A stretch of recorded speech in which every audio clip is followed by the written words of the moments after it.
اور کہتے ہیں کہ دوزخ کی آگ ہمیں چند روز کے سوا چھو ہی نہیں سکے گی۔ ان سے پوچھو کیا تم نے اللہ سے اقرار لے رکھا ہے کہ اللہ اپنے اقرار کے خلاف نہیں کرے گا، یا تم اللہ کے بارے میں ایسی باتیں کہتے ہو جن کا تمہیں مطلق علم نہیں؟ ہاں کیوں نہیں، جو برے کام کرے اور اس کے گناہ ہر طرف سے اس کو گھیر لیں تو ایسے لوگ دوزخ میں جانے والے ہیں اور وہ ہمیشہ اس میں جلتے رہیں گے، اور جو ایمان لائیں اور نیک کام کریں وہ جنت کے مالک ہوں گے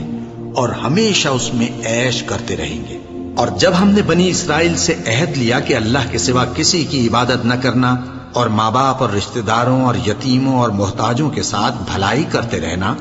اور لوگوں سے اچھی باتیں کہنا اور نماز پڑھتے اور زکوٰۃ دیتے رہنا، تو چند آدمیوں کے سوا تم سب اس عہد سے منہ پھیر کر پلٹ گئے۔ اور جب ہم نے تم سے عہد لیا کہ آپس میں کچھ تو خون نہ کرنا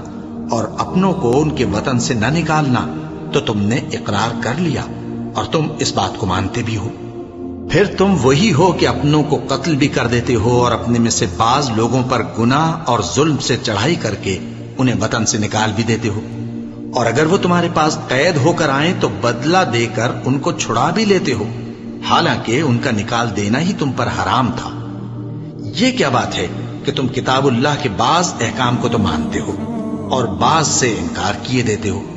تو جو تم میں سے ایسی حرکت کریں ان کی سزا اس کے سوا اور کیا ہو سکتی ہے کہ دنیا کی زندگی میں تو رسوائی ہو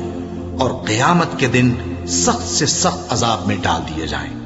اور جو کام تم کرتے ہو اللہ ان سے غافل نہیں۔ یہ وہ لوگ ہیں جنہوں نے آخرت کے بدلے دنیا کی زندگی خریدی، سو نہ تو ان سے عذاب ہی ہلکا کیا جائے گا اور نہ ان کو اور طرح کی مدد ملے گی۔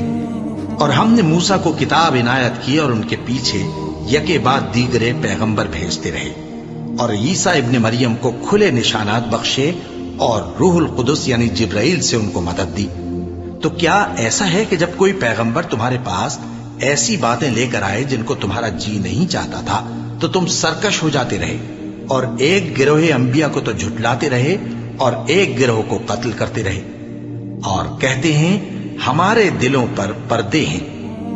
نہیں، بلکہ اللہ نے ان کے کفر کے سبب ان پر لعنت کر رکھی ہے، بس یہ تھوڑے ہی پر ایمان لاتے ہیں۔ اور جب اللہ کے ہاں سے ان کے پاس کتاب آئی جو ان کی آسمانی کتاب کی بھی تصدیق کرتی ہے، اور وہ پہلے ہمیشہ کافروں پر فتح مانگا کرتے تھے، پھر جس چیز کو وہ خوب پہچانتے تھے جب ان کے پاس آ پہنچی تو اس سے منکر ہو گئے، بس کافروں پر اللہ کی لعنت۔ جس چیز کے بدلے انہوں نے اپنے تئیں بیچ ڈالا وہ بہت بری ہے، یعنی اس جلن سے کہ اللہ اپنے بندوں میں سے جس پر چاہتا ہے اپنی مہربانی سے نازل فرماتا ہے۔ اللہ کی نازل کی ہوئی کتاب سے کفر کرنے لگے تو وہ اس کے غضب بالائے غضب میں مبتلا ہو گئے، اور کافروں کے لیے ذلیل کرنے والا عذاب ہے۔